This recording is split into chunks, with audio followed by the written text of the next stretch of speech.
যে বিভীষিকাময় সময়ে প্রত্যেক নবী বলেছেন আমি পারবো না, প্রত্যেক নবী বলেছেন নফসি নফসি, আমার কি হবে আমি জানি না, আল্লাহ আমারে বাঁচাও।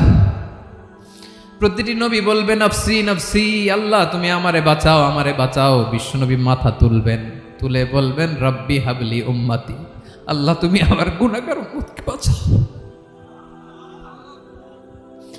এই দুনিয়ার বুকে রব্বুল আলামিন সব নবীকে একটা করে দাওয়া মুস্তাজাবা দিয়েছেন, মানে যে দোয়া করলে কবুল হয়ে যায় সাথে সাথেই।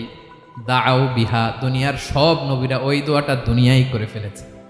ওয়া ইন্নী আখতাবিউ দাওয়াতি শাফাআতান লি উম্মতি ইয়াউমাল কিয়ামাহ, আমার ওই স্পেশাল দোয়াটা আমি দুনিয়ার বুকে কঠিন বিপদে পড়েও কোনোদিন করি নাই। আমি আমার স্পেশাল দোয়াটা কিয়ামতের দিন আমার গুনাহগার উম্মতকে সুপারিশের জন্য রেখে দিয়েছি।